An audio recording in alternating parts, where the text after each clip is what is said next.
Seja bem-vindo, você guerreiro. Pois é, né? Mais um vídeo do Raiz Tricolor e do Semente Tricolor também. Fala oi. Oi. O que é isso aqui? Ó, aqui embaixo, no seu short. Olha aqui seu short. É mãe. Não, não é Murilo. Aqui, ó. Que time é esse? Time esse. Ah, qual é o time de Murilo? Flumi?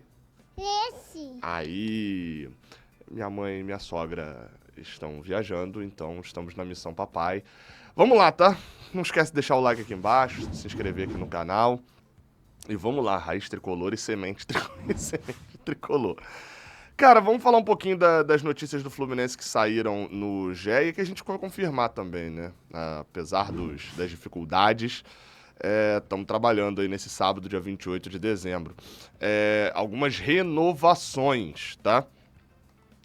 Que o Fluminense está realizando. A matéria saiu lá no GE. Globo falando sobre encaminhar as renovações de Samuel Xavier, Keno, Thiago Santos, que são 3 que já aceitaram os termos, inclusive consegui confirmar a do Thiago Santos, eu consegui confirmar já com o staff dos jogadores, que já está tudo alinhado, e a tendência é que sim, renovem até 2026. O Samuel Xavier e o Keno também devem renovar com o Fluminense, e o Germancano e o Paulo Henrique Ganso e o Lima receberam proposta de renovação. A situação com o Germancano está bem encaminhada e deve ser finalizada no momento em que ele voltar ao CT Carlos Castilho. Como eu falei há um tempo atrás, a tendência era um contrato até 2027. Mas a renovação deve ser feita até 26. Como assim? Aqueles contratos que tem gatilhos e etc., também de renovação, até porque o Germancano já é um jogador de mais idade, né? No caso de Germancano, Ganso, todos esses, tem relação ali principalmente a renovação de contrato por um ano, com contratos que terminam no final desse ano. Outros que também estão na lista das renovações o caso do Ganso e do Lima. Os dois receberam a proposta do Fluminense, mas a proposta não agradou 100%. Então eles fizeram contrapropostas pro Fluminense. E aí, enfim, não são, pelo que eu consegui apurar sobre essa situação, não são cláusulas que, tipo assim, meu Deus, o cara ofereceu 1 ano de contrato e os dois querem 6 anos de contrato. Não é ofereceu 100 mil e eu quero 1 milhão de salário. Não são cláusulas e situações em que são absurdas, assim, de uma para outra, não. Mas a situação... Quer ir pro chão? Tá. Mas a situação A mãe pegou. Vamos lá.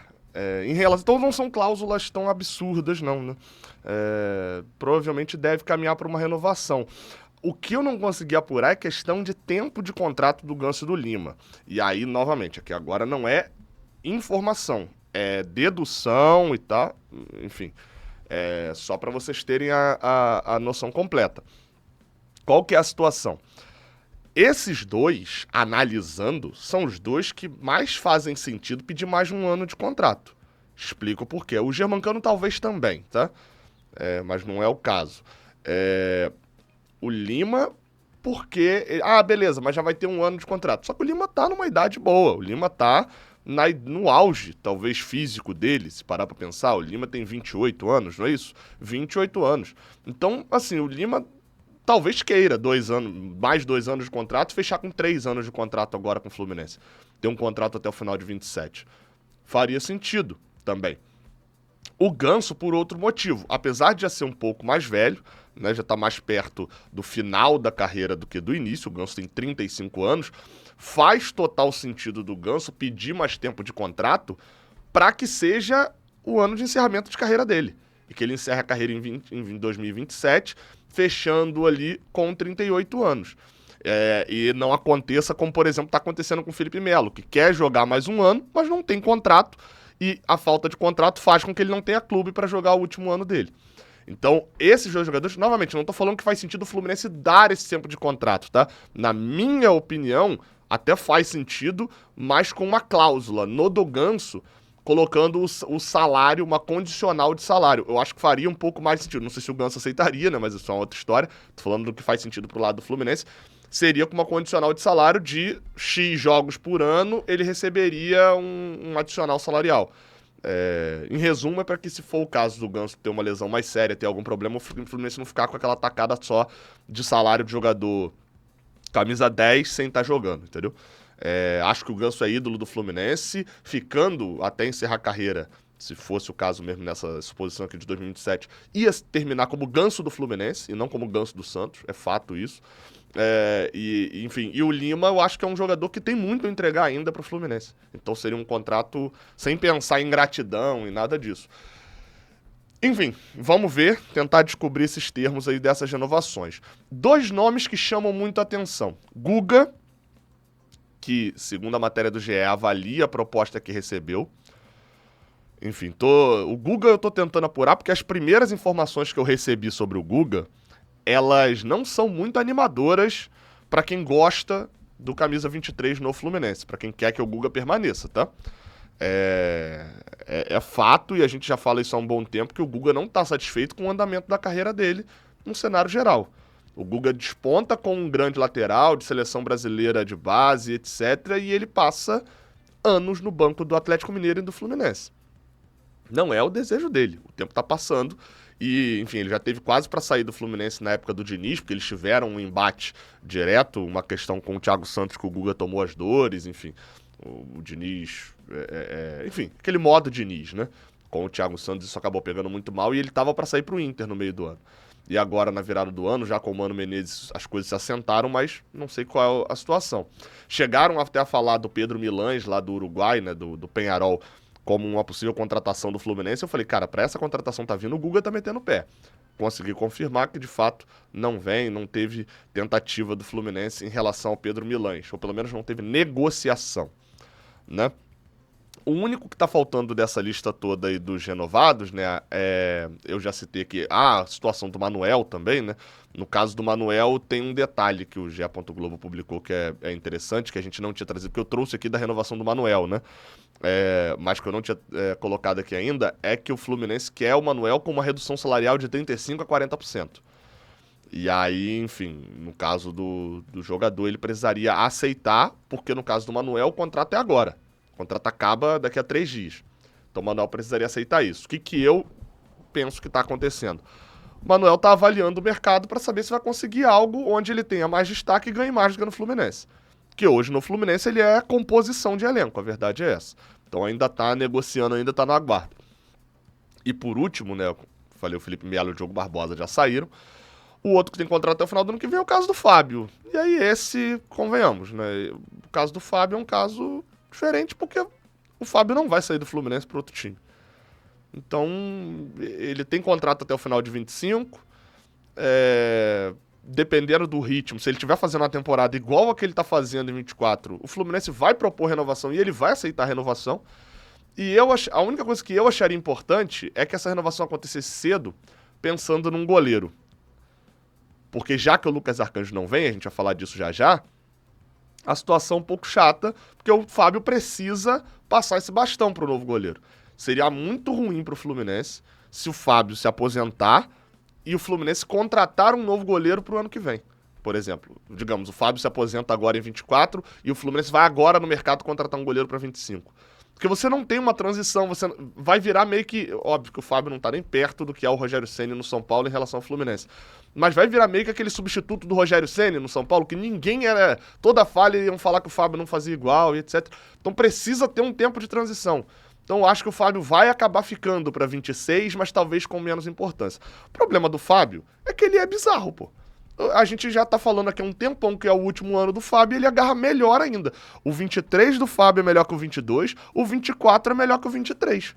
Então, enfim, o Fábio é melhor a gente analisar mais o que já aconteceu do que o que vai acontecer com ele, né? Só outra questão em relação a zagueiro, o Antônio Carlos, notícia da Camila Souza e da Bárbara Mendonça, do Gustavo Garcia e do Marcelo Neves, que cobrem o Fluminense lá no GE. O Antônio Carlos, zagueiro do Fluminense, está se aproximando de fechar com o Sport, tá? A situação atual do Antônio Carlos não é boa dentro do Fluminense, a gente já sabe disso, mas diz aqui na matéria de que a ideia é que um Fluminense empreste o Antônio Carlos para o Sport. A situação dele no Fluminense é É complicada, cara, porque o Antônio Carlos não agradou. A verdade é essa.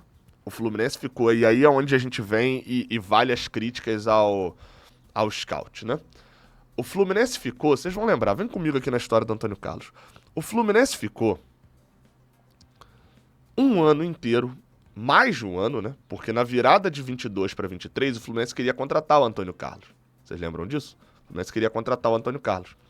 Só que aí não chegou um acordo com o Orlando City e não conseguiu contratar. Então, na teoria, quando a gente estava contratando ali em janeiro de 23, estava tentando contratar ele já estava sendo estudado há um tempo. O Antônio Carlos tinha passado pelo Palmeiras e tal. Passa o ano inteiro, ele renova automaticamente com o Orlando City, o Fluminense paga uma grana para ele poder vir para cá, ou seja, passou mais um ano inteiro estudando Antônio Carlos. Ele vem e ele não é titular com o Diniz, não é titular, o Marcão não dá nem pra contar, e não é titular com o Mano Menezes. E entra na reta final numa rota Terãs. O que é a rota Terãs? Ele não joga desde setembro. Desde aquela confusão, que ainda entrou numa rota de colisão com a torcida, aquela confusão lá em Goiânia, o Antônio Carlos não pisou mais em campo no Fluminense. Alguns amigos que torcem pro esporte mandaram mensagem perguntando e tal, eu falei, olha, ele aqui no Fluminense ele não foi titular hora nenhuma. E eu analiso que o Antônio Carlos, pra Série A, se você tem o Antônio Carlos como titular na Série A, você provavelmente vai ter problemas hoje em dia. Se você tem ele como seu segundo zagueiro e tal, brigando contra o rebaixamento, passa. Mas não é o nosso desejo. E aí eu acho interessante a falta de convicção do Fluminense. Porque ficou de 22 para 23 com o mesmo treinador que contratou em 23 para 24, era o Diniz já em 22, 23.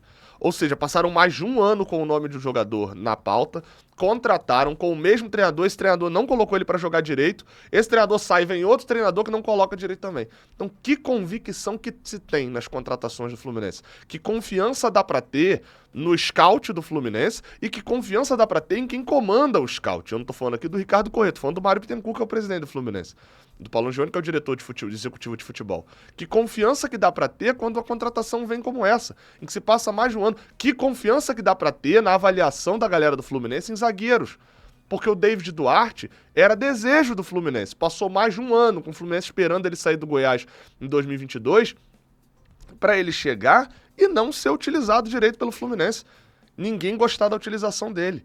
E aí passar 6 meses ele ter uma lesão e depois ser emprestado pro Bahia também. Ou seja, a mesma coisa do Antônio Carlos. O Antônio Carlos repete 100% do que foi o David Duarte. E o pior, tá vindo o Freitas, que eu deposito mais esperanças. Mas ainda assim é a mesma coisa. 6 meses pelo menos estudando o cara, querendo o cara, tentou no meio do ano, não conseguiu, trouxe agora. O Freitas me parece uma boa contratação. Tá, eu deixo claro isso, diferente do que era o Antônio Carlos. O David Duarte eu até achei uma boa contratação na época também, mas o Antônio Carlos não.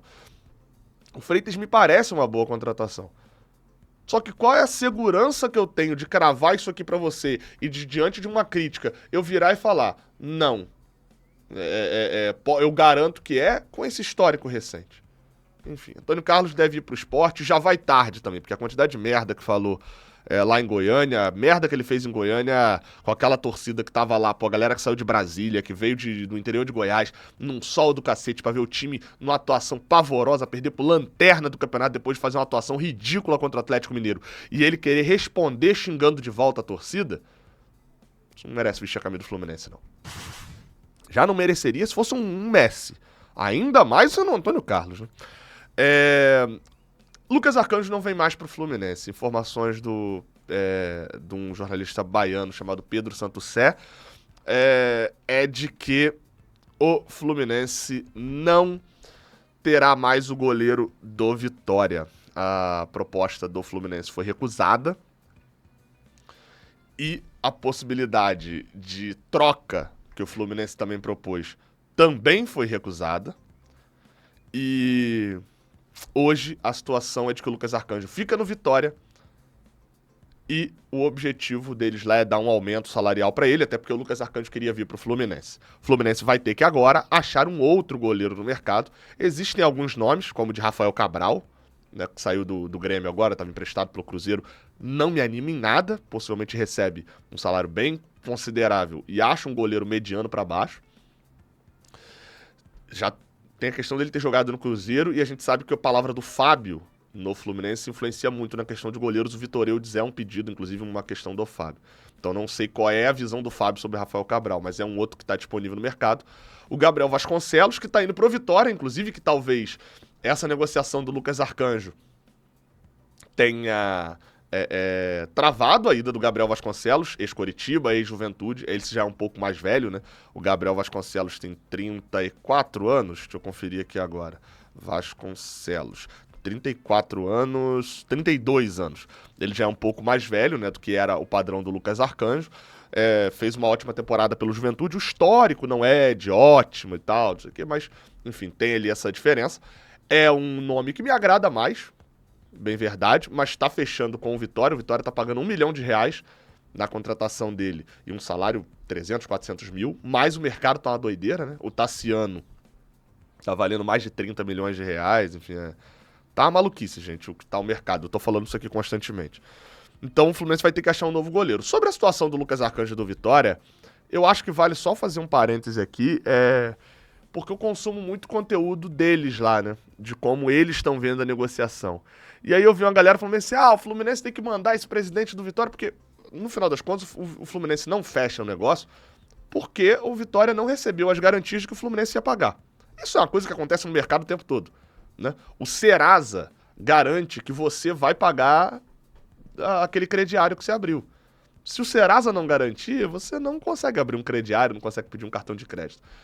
Então garantias estão aí o tempo todo. E aí eu vi isso, e de fato o presidente do Vitória é mais fanfarrão mesmo, verbalizou isso para todos os lugares, que o Fluminense não dava garantia, de fato ficou um negócio soando um amadorismo, mas aquilo lá ele estava jogando para a torcida dele. Por quê? Porque o Vitória foi fazer uma contratação do jogador do Criciúma, e o Criciúma exigiu as garantias do Vitória. Porque o Corinthians foi fazer uma contratação do Cuiabá, o Cuiabá não exigiu, o Corinthians não pagou, o Cuiabá foi rebaixado e o Corinthians vai para a Libertadores.